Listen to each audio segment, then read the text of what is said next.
자식에 헌신하는 삶을 살았소.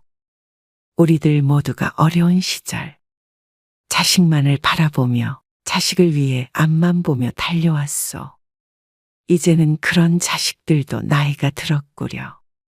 세월이 흘러 보살피기보다는 보살핌을 받아야 할 때 주었던 사랑을 조금이나마 되돌려받고 계시오. 부모가 자식에게 주는 무조건적인 사랑을 내리사랑이라고들 하지 않소? 그것이 왜 그렇게 불리게 되었나 생각을 해보면 윗사람이 아랫사람을 사랑하는 것이기 때문이기도 하지만 그 사랑은 절대 밑에서 위로 흐를 수 없기 때문인 듯하오. 많은 이들이 자식에게 헌신하지 말아라. 그리고 아무것도 바라지 말아라. 이렇게들 말하곤 하지만 둘 중 어느 하나도 내 맘대로 되지 않는다오. 헌신하는 것은 내가 자식을 사랑하기 때문이고 바라는 것은 오로지 자식도 나를 사랑하는 것이오. 자식에게 모든 걸 다 주었지만 비참하게 살고 있는 노년의 삶을 보면 나도 모르게 눈물이 핑 돈다오. 우리도 어머니, 아버지이기 이전에 누군가의 자식이지 않소. 나는 부모에게 어찌했는가 되돌아보기도 나의 앞으로의 삶에 대해서도 깊이 생각하게 되어 어느 할머니 이야기를 들려주겠소. 손 씨는 남편과 사별하였소. 어려운 시절에 만나 함께 고생하다 가정을 꾸렸는데 딸 하나만 덜렁 남기고 먼저 세상을 떠버렸다오. 이제 생활이 좀 필요나 했는데 남편이 죽고 가세가 급히 기울었어. 남편이 상속받았던 땅이 하나 있었는데 아무리 힘들어도 그것만은 팔지 않고 두었어. 나중에 딸이 시집갈 때 팔아서 자금을 마련해 주기 위해 악착같이 지켰다오. 손 씨의 친정에도 손을 벌리기도 하고 밤낮 없이 일하며 아들을 키웠소. 그렇게 글 몇 자로 표현할 수 없는 삶을 살아온 손 씨. 딸이 아빠도 없이 커서 어디 가서 무시당하지 않을까 늘 노심초사했고 딸만큼은 부족함 없이 키우려고 노력했지만 쉽지 않은 인생이었다오. 세월이 흘러 딸은 제 앞가림을 스스로 할 수 있는 나이가 되었소. 그래도 아직 손 씨에게는 돌봐주어야 할 아이처럼 느껴졌다오. 그러다가 딸이 결혼할 남자를 데리고 왔소. 집도 꽤나 부유한 편이라고 들어서 걱정이 앞섰어. 그렇게 상견례 날짜가 잡히고 처음 사돈과 만나던 날이었어. 손 씨와 딸만 앉은 자리 맞은편에는 사돈댁 식구들이 6명이 앉아 있었어. 사위에겐 결혼한 형이 있었는데 아이까지 데리고 나오니 참 희한한 모양새가 되었어. 한쪽엔 6명, 맞은편엔 2명이 앉아 있어 여러 명에게 취조라도 당하는 듯한 기분이었어. 결혼하면 집은 어떻게 할 건가요? 결혼한다는 소식을 들은 뒤로 하루도 맘 편히 잠든 적이 없었어. 남자 쪽에서 집을 하고 여자가 혼수를 채우는 것은 옛말이 되었지 않소? 살면서 무시당하지 않으려면 수준을 맞춰야 한다는 생각에 걱정이 되었어. 1년 전 땅을 팔아 1억을 마련해둔 상태였지만 그동안 모아둔 돈을 합쳐도 상대방의 재력을 보니 그것으로는 택도 없을 것 같았어. 딱 반반씩 하시죠. 사돈댁의 말에 손 씨가 부끄러운 듯이 대답하였어. 제가 그간 모아둔 돈이 많지 않아서 1억 5천만 원 정도 보탤 수 있을 것 같아요. 그러자 바람 빠지는 웃음소리가 들려왔어. 귀한 아들을 사위로 들이면서 참 송구스럽네요. 사정이 그렇다면 어쩔 수 없죠. 그러면 저희가 집을 마련해 줄 테니까 혼수만이라도 채우세요. 사람이 참으로 작아지는 순간이었어. 안 그래도 작은 어깨가 더욱 움츠러들었어. 그렇지만 더 신경 쓰이는 건 이 상황이 부끄러운지 빨갛게 익은 딸의 얼굴이었어.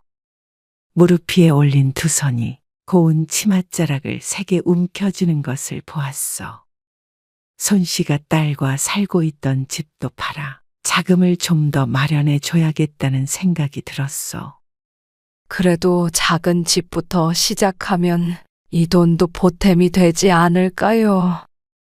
됐어요. 그건 너무 쪽팔리니까 집은 저희가 알아서 할게요. 정 그러시면 애들 용돈 쓰라고 주세요. 손 씨는 비참하기도 했지만 그 순간에 안심이 되기도 했다오. 이렇게 넉넉한 집에 시집가면 손 씨의 딸이 자신처럼 험한이라며 살 일은 없겠다 싶었어. 그렇게 상견례가 끝나고 집으로 돌아온 손 씨는 딸의 손을 붙잡고 말했어. 미안하다. 네 아빠라도 살아계셨으면 좀 더 번듯하게 시집을 보냈을 텐데. 신경 쓰지 마. 그 집에서 다 해준다잖아.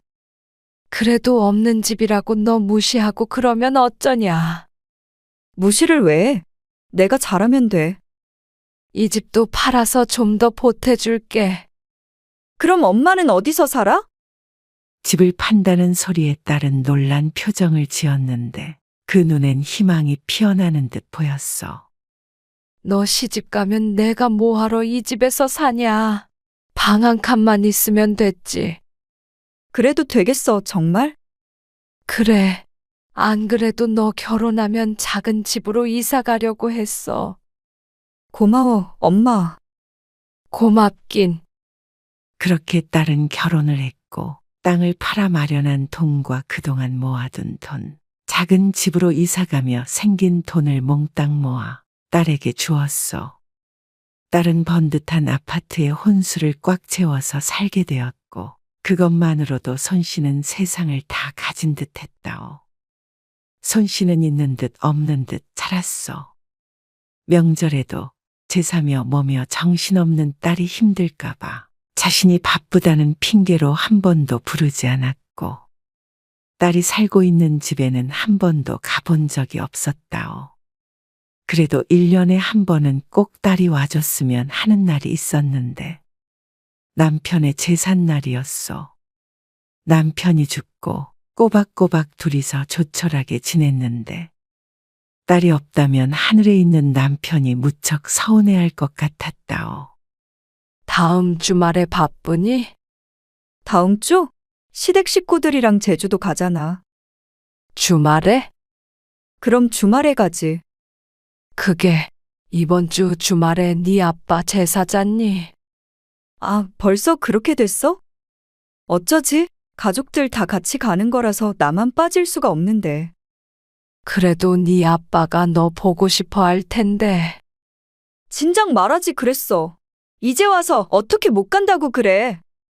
거진 20년간 한 번도 빠지지 않고 챙겼던 제사를 일러주지 않았다고 타박하는 딸이 야속했어. 하지만 시댁 행사에 빠졌다가는 곤욕을 치를까 무서워 서운한 기색은 내비치지도 못하고 대답했어. 시댁에서 너한테 많이 뭐라고 하니? 그런 말이 아니잖아. 그리고 산 사람이 중요하지 제사가 뭐가 그렇게 중요하다고 그러는 거야. 숨이 턱 막히는 기분이 들었어. 맘 같아서는 네 결혼 자금도 아빠가 물려준 재산으로 마련한 거다 하고 외치고 싶었지만 입 밖으로 나오는 말은 달랐어. 그래, 이번엔 엄마 혼자 할게. 내년엔 꼭 와야 한다? 알겠어요. 끊을게요. 신경질적으로 전화를 끊어버리는 딸에 손 씨는 눈을 질끈 감았어. 그리고 그 다음 제사도 그 다음의 제사도 딸은 오지 않았어. 손 씨에게 남은 건 딸아이 하나뿐인데 그마저도 만나는 시간이 이렇게 귀하니 손 씨는 세상에 혼자 남은 것 같은 기분이 들었어. 일이 바쁘다는 딸의 얼굴을 볼 수 있는 날은 많지 않았어. 가끔 김장김치를 가지러 딸이 오는 날이면 그렇게 기쁠 수가 없었다오. 그런 날이면 상다리가 부러지게 밥을 차려놓고 기다렸어. 밥 한 끼만 먹고 가거라. 바빠. 애아빠 밖에서 기다려. 왜 안 들어오고 추운데 밖에서 기다리게 해? 빨리 가봐야 해. 그러지 말고 한술만이라도 떠봐. 너 좋아하는 잡채 해놨어. 밥 대신도 먹을 만큼 잡채를 좋아했던 딸을 생각해서 이른 아침부터 장을 봐왔다오. 정성스레 차린 밥상에 한 번 앉아보지도 않고 떠나려는 딸을 손씨가 다급히 붙잡았소. 엄마, 앞으로는 이렇게 밥 차리지 마. 바빠서 가야 하는데 이렇게 차려놓으면 내 맘이 너무 불편하다고. 그래, 알았다.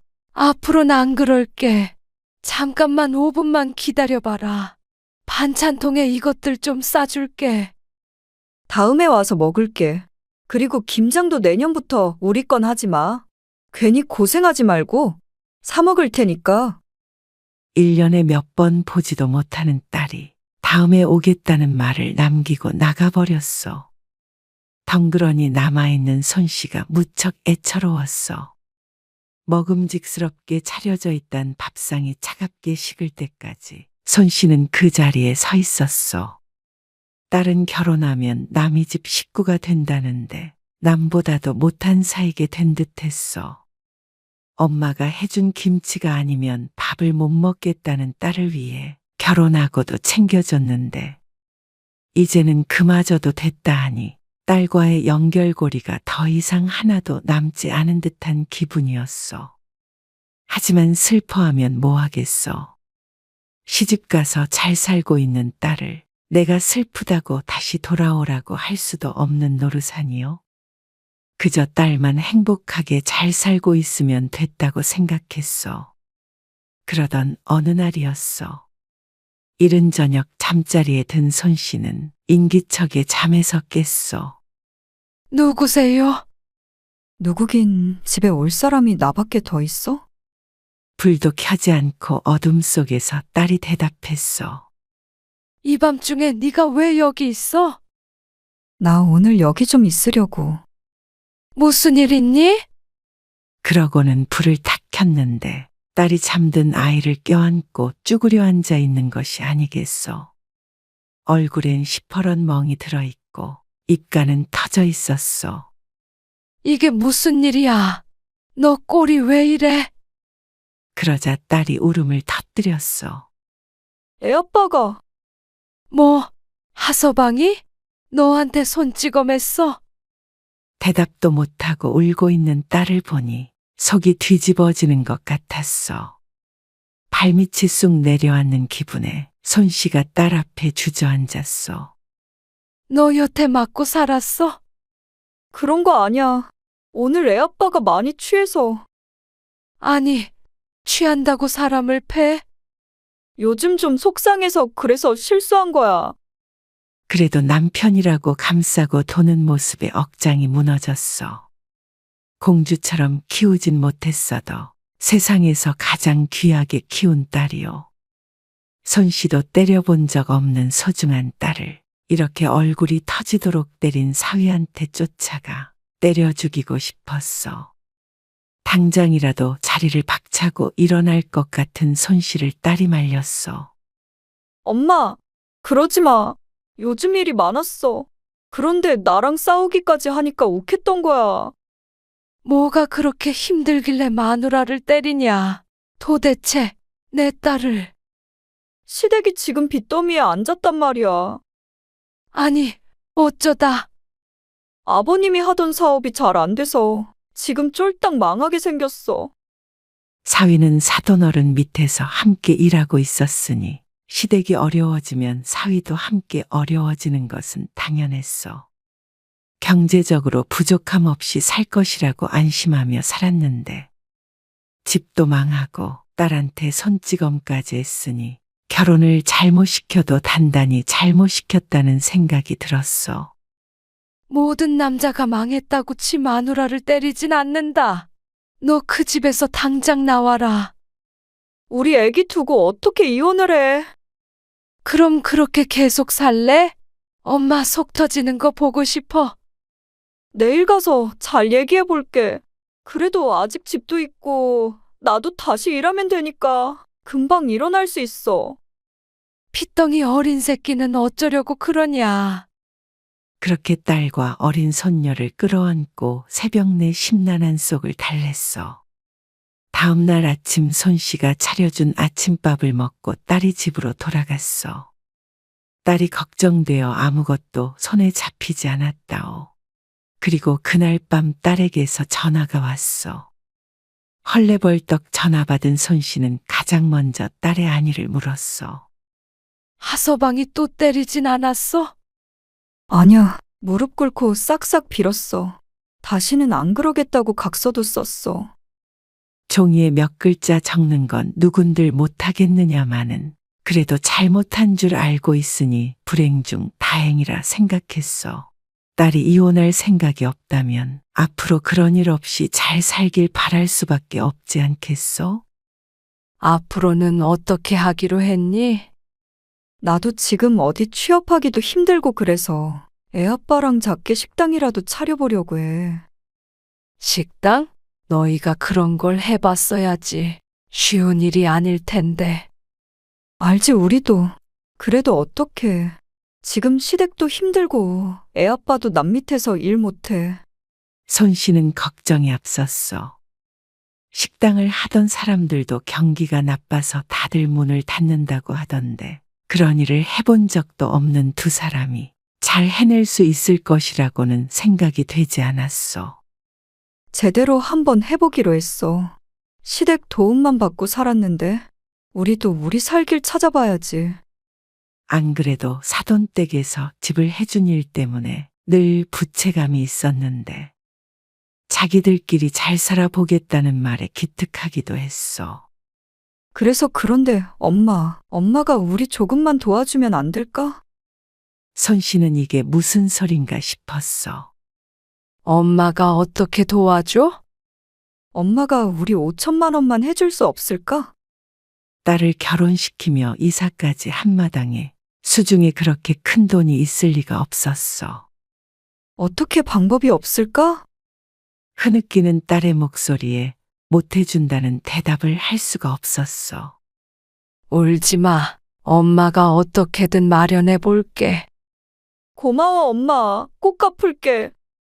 손 씨가 가장 먼저 한 일이 들어있는 보험들을 해지하는 일이었어. 대부분의 보험을 해지하고 4천만 원을 만들고 나머지 1,000만 원은 이곳저곳에서 꾸었다오. 그렇게 힘들게 혼자 아이를 키우면서도 남에게 손 벌린 적이 없었는데 딸이 다급한 상황이 되자 어쩔 수가 없었어. 그리고는 딸에게 돈을 보냈고 딸은 2달 뒤에 식당을 차렸어. 그런데 하늘이 도왔는지 대단히 잘 되지는 않았지만 시간이 지나자 그럭저럭 먹고 살 만큼은 벌게 되었다오. 손 씨는 빌렸던 돈을 일하는 족족 계속 갚아나가고 있었지만 딸은 먹고 살만해졌어도 그 돈에 관해서는 일절 말이 없었어. 물론 손 씨도 받을 생각도 없었고 말이요. 그러다 어느 날 손 씨는 계단을 오르다 발을 헛디뎌 계단 아래로 굴러떨어지고 말았어. 다행히 중간쯤 올라왔던 상태라 생명에 지장은 없었지만 허리를 다쳤다오. 며칠간은 화장실도 혼자 가기 힘들 정도로 고통스러웠어. 주변에서는 병원에 입원해야 할 것 같다고 했지만 보험도 가입이 안 되어 있는 상태라 입원비, 치료비가 걱정이 되었어. 일도 하지 못하고 집에서 며칠을 쉬고 있는데 딸에게서 전화가 왔어. 엄마, 단체 손님이 와서 그런데 지금 좀 와서 도와줄 수 있어? 종종 딸의 식당에서 일손을 보태곤 했었는데 허리 때문에 오늘은 도저히 갈 상황이 아니었어. 어쩌니 내가 지금 허리가 안 좋아서. 지금 너무 바빠. 엄마, 부탁할게. 나도 가서 도와주고 싶은데 얼마 전에 계단에서 넘어져서 지금 움직일 수가 없어. 그 정도로 안 좋아? 아, 어떡하지? 지금 일할 사람이 없는데. 알겠어. 끊어. 허리는 괜찮냐고, 많이 다치진 않았냐고, 병원엔 가봤느냐고 묻지도 않는 딸. 허탈한 감정을 감출 수 없었어. 허리보다는 가슴이 더 지끈거렸다오. 일손이 없어 어떻게 하나 걱정이 되어 저녁 시간이 지나 전화를 걸었지만 받지 않았소. 손 씨는 자신이 서운한 마음보다는 딸이 힘들지 않았을까 하는 걱정이 더 우선이었소. 그대들도 그러할 것이라고 생각하오. 내 손엔 칼에 찔려도 견디지만 내 자식 손에 박힌 가시 하나에도 마음이 아픈 것이 부모 마음이지 않소? 시간이 지나 손 씨의 허리는 많이 나아졌지만 제때에 제대로 치료하지 않아 만성적인 통증을 달고 살았다오. 딸은 손 씨가 보험을 해지한 것도 돈 걱정에 가지 않는 것도 모르는 채 왜 미련하게 병원도 안 가고 버티냐고 타박했소. 하지만 괜한 걱정을 끼치고 싶지 않았던 손 씨는 괜찮다며 내색하지 않으려고 노력했소. 딸과는 여전히 1년에 한두 번 볼까 말까 했고, 시간이 흘러 둘째 손자도 생겼고, 또 시간이 흘러 첫째 손녀가 벌써 고등학교에 갈 나이가 되었고, 손 씨도 이제 80을 바라보는 나이가 되었소.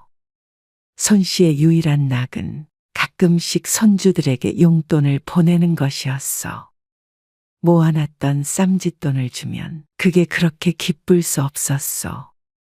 그런 날에는 손주들에게 전화가 걸려왔는데 할머니 할머니 하고 부르는 소리를 듣는 것도 좋았고 무엇보다도 무슨 용돈이냐며 고맙다고 전화를 거는 딸의 목소리를 듣는 것이 가장 좋았어. 손주들이 아무리 예뻐도 내 딸만큼 예쁠까. 간간히 들려오는 소식을 기다리며 그렇게 한 살 한 살 나이가 들어갔다오. 그러던 어느 날 또 걸려온 딸의 전화에 손 씨는 주저앉을 수밖에 없었어. 어떻게 엄마, 하서방이 우리 집 담보로 대출받아서 친구 따라 투자를 했다가 다 날려먹었어. 지금 집도 넘어가게 생겼어. 지겹도록 반복되는 시련이었어. 그럼 어떻게 한다니? 내 이름으로 신용대출도 받아서 당장에 막아야 하는 돈이 3천만 원이야. 그러면서 흐느끼는데 손 씨도 함께 울고 싶었어.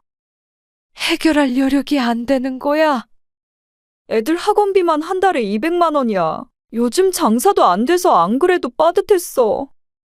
그렇게 급한 상황이면 일단 집이라도 팔아봐야 하지 않겠니? 어떻게 애들한테 쫄딱 망해서 작은 집으로 이사 가야 한다고 그래? 엄마, 나 마지막으로 3천만 원만 빌려줄 수 있을까? 또다시 손 씨에게 손 내미는 딸. 하지만 더 이상은 도와주고 싶어도 방법이 없었어. 손 씨가 가진 것이라고는 살고 있는 작은 집 하나뿐이었어. 나이가 나이인지라 예전처럼 일을 하지도 못했고 그렇게 모아둔 돈도 많지 않았어. 1,000만 원은 마련해 줄 수 있을 것 같은데 그 이상은 엄마도 능력이 없다. 아무리 사고를 쳤어도 가진 것이라고는 없는 엄마한테까지 도움을 청할 정도로 상황이 안 좋은 것인가 싶었어. 손 씨는 당장 노후를 걱정해야 할 정도였지만 하나밖에 없는 딸을 외면할 수는 없었어. 그 미련한 사랑 때문에 손 씨는 살고 있던 집도 처분하게 되었어. 딸은 손 씨가 집을 판 것을 알았지만 손 씨의 앞으로의 거취에 대해 걱정만 할 뿐 빈말이라도 들어와서 살라는 소리는 일절 하지 않았다오. 엄마, 첫째가 이제 곧 대학에 가야 돼서 예민하기도 하고 남는 방도 없네. 엄마 집 팔면 어디서 지내야 해? 그런 건 걱정 말아라. 혼자 사는데 집 작으면 좀 어떻다고. 알아서 다 구해놨다. 통장에 있던 돈도 탈탈 털어주고 집을 처분해도 나오는 돈이라고는 얼마 되지도 않았다오. 이미 예전에 딸을 위해 작은 집으로 옮겼는데 거기에서 더 작은 집은 찾기도 힘들었고 돈도 없었어. 간단한 살림이 들어있는 보따리 하나만이 손 씨가 나이 80이 다 되어 쥐고 있는 전부였어. 그간의 인생이 보따리 하나에 정리가 되는가 싶어 씁쓸한 웃음이 나왔어. 하지만 노숙을 할 수는 없을 노릇 아니요. 손 씨는 미리 봐두었던 고시원으로 향했어. 이런 곳은 고시 공부하는 젊은 학생들이 사는 곳이 아닌가 싶어 선뜻 들어가진 못했다오. 그래도 가장 돈 안 들이고 살 수 있는 곳은 이곳밖에 없으니 다른 선택지가 없었소. 한참을 망설이고 있는데 웬 노인이 고시원에서 나와서 말을 걸었소. 내가 위에서 지켜봤는데 방구하려고 왔어요. 아, 네. 저 같은 노인도 여기서 살 수 있나요? 그럼요. 여기에 60대, 70대 많아요. 손 씨는 놀랐어. 저와 같은 처지의 노인들이 많다는 것 아니겠소? 다른 데는 노인들은 받아주지도 않아요. 송장 치른다고. 나는 같이 늙어가는 처지에 딱해서 주는 거지. 고맙습니다.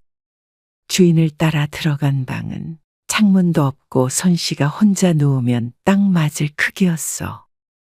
화장실도 주방도 모두 공동으로 사용하는 것이라 불편하긴 했지만 그래도 길거리에 나앉지 않아 다행이었어. 고시원에서의 생활은 무척 단조로웠어. 이 나이에 밖에 나간다고 제대로 돈을 벌 수 있는 것도 아니라 적게 움직이고 적게 먹는 것이 제일 낫다고 생각했어. 한 끼는 물에 밥을 말아 먹고 한 끼는 라면을 먹고 그렇게 하루하루 지냈어. 그러다 가진 돈도 떨어지고 고시원 방세까지 밀리는 지경에 이르렀어. 이런 말 하고 싶지는 않은데 나도 땅 파서 먹고 사는 거 아니에요. 사정이 딱해서 내가 이달은 기다려주는데 계속 밀리면 어쩔 수가 없어요. 네, 알죠. 곧 마련해서 드리겠습니다. 여기 있는 사람들 사정이야 뻔한데 그쪽은 통화하는 거 들어보니까 자식도 멀쩡히 있는 것 같더만 왜 여기서 이러고 있어요. 하다못해 방세라도 내달라고 해보지. 딸은 저 여기 있는 거 몰라요. 알면 우리 딸이 가만히 안 있었지. 분명 나 데리고 가려고 할 거예요. 그러면 가서 딸이랑 같이 살면 되지. 뭐가 걱정이에요. 우리 딸도 힘든 일 많이 겪어서 지금 정신도 없을 거고 이 상황에 늙은 엄마 부양까지 해야 되면 너무 불쌍하잖아요. 제가 볼 때 가장 불쌍한 건 그쪽 같네요. 보아하니 잘 걷지도 못하시던데. 앞으로는 어떻게 사시려고 그러세요? 고시원 주인이 측은한 눈빛으로 손 씨를 바라보았어. 손 씨는 쓴 웃음을 지으며 말했어. 내가 살아봐야 앞으로 몇 년이나 더 산다고요. 이렇게 지내다 가면 그만이죠. 그러면 딸이 참 좋아하겠네요. 혀를 차며 하는 소리에도 손 씨는 고개를 저었다오. 그래도 절대 우리 딸은 알면 안 돼요. 있는 짐도 내가 나눠지고 싶은데 내가 마음의 짐까지 얹어줘서야 되겠어요? 그런다고 아무도 안 알아줘요. 자식 삶은 자식이 알아서 살게 두고 본인 인생은 본인이 챙겨서 잘 살아야지. 내 인생은 딸이 행복해야 내 인생도 행복해요. 고시원 주인은 도저히 말이 통하지 않는다며 걱정스러운 잔소리를 했지만 손 씨의 마음은 변함이 없었어. 딸의 모든 근심 걱정 손 씨가 짊어지고 갈 수만 있다면 그리 하고 싶었어. 엄마 덕분에 요즘 상황이 좀 나아졌어. 하서방도 정신 차리고 잘 살겠대. 고마워, 엄마. 그래, 다행이다. 잘 됐어. 어디 아픈 데는 없고요? 아픈 데 없지. 네 걱정이나 해라. 오랜만에 엄마가 해주는 잡채가 먹고 싶네. 그래? 엄마가 주말에 가서 해줄까? 아니, 주말에 애들이랑 같이 오랜만에 캠핑 가기로 해서 안 될 것 같네. 요즘 정신도 없었고 애들한테 너무 소홀한 것 같아서 모처럼 가족끼리 시간 좀 보내려고. 그럼 먹고 싶을 때 얘기해. 엄마가 금방 가서 해줄게. 알겠어. 이만 끊을게. 잘 자. 그래, 좋은 꿈 꿔라. 손 씨는 전기장판 속에 몸을 웅크리고 누웠어. 날이 추워졌지만 난방비 때문에 고시원은 아직 난방을 하지 않고 있었어. 저녁을 걸러서 뱃속에선 꼬르륵 소리가 나고 있었어. TV도 없이 좁고 어두운 방에 홀로 누워 있으니 손 씨는 문득 외롭다는 생각이 들었어. 오늘따라 먼저 간 남편이 무척 보고 싶었어. 손 씨는 남편이 곁에 있는 듯 허공을 향해 말을 걸었어. 여보, 보고 있어요? 내가 이리 살고 있는 걸 보면 우리 남편이 놀라 자빠지겠네. 걱정 말아요. 나 잘 지내요. 처음엔 당신 갈 때 왜 나는 안 데리고 갔나 원망도 했는데 우리 딸이나 손주들 보고 있으면 열심히 살길 참 잘했다는 생각이 드네요. 당신은 이런 날 보고 어쩌면 미련퉁이라고 꿀밤을 놓을 수도 있겠네요. 그래도 당신 없이 혼자 우리 딸 잘 키워서 시집도 보내고 힘들 때 어미 노릇도 해주고 했으니 내가 가면 칭찬 좀 해줘요. 잘했다. 고생했다. 그 소리 들으면 참 좋겠네. 내가 갈 때가 됐는가 왜 이렇게 눈물이 나지? 당신 있었으면 옆에서 손이라도 잡아줬을 텐데. 여보, 내가 갈 때까지 우리 딸 앞날에 더 이상 시련이 없게 당신이 길 좀 잘 봐줘요. 그래야 내가 맘 편히 당신 곁으로 가죠. 그나저나 나중에 만나면 주름이 자글자글해져서 못 알아보려나. 괜히 잠이 안 와서 실없는 소리만 하네요. 오늘따라 당신이 보고 싶네요.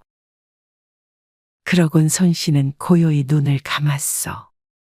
아이처럼 작아진 몸이 들숨에도 들썩임이 없어 꼭 죽은 사람 같았어.